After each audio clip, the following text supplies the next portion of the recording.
Destroyed Ukrainian tanks and heavy weapons abandoned in the snow. This town is virtually deserted.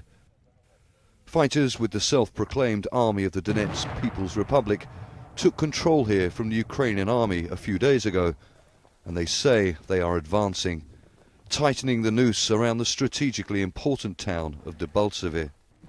Debaltseve is important because it is a railway junction and we want to liberate it, as we want to liberate all the territory of Luhansk and Donetsk. People here believe in us. They voted for us in a referendum because they trust us. We want to bring them freedom.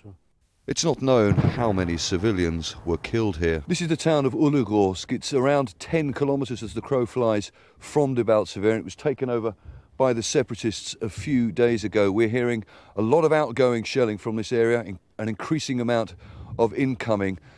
And the separatists tell us that they have Debaltseve completely surrounded.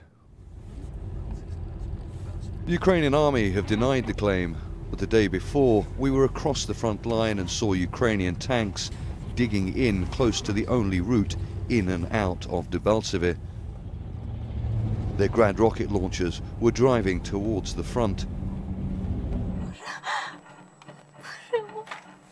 In the Ukrainian military-controlled city of Kramatorsk, around 50 kilometers away, missiles hit a residential area and military base.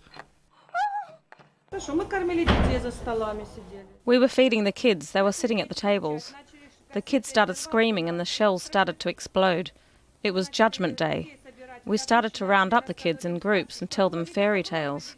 Oh, kids, it's just thunder in the middle of winter. Summer is coming soon and it's just thunder. Ukrainian authorities said the missiles had been fired from the separatist-held town of Golivka. In front of you now is where the weapon landed, the long-distance weapon from the artillery machine. It flew from a southern direction. The attacks are deeply significant because Kramatorsk is home to the Ukrainian military's Eastern Command. The separatists denied responsibility for the attacks. The fighting is intensifying by the day in this region. In a separatist base, we find this Ukrainian army prisoner. Bandages cover his burnt face. His tank was hit in the battle. Outside hang the pictures of dead separatist fighters, and a father grieves for his son. Of course I'm proud. He was defending his motherland, his people, his family.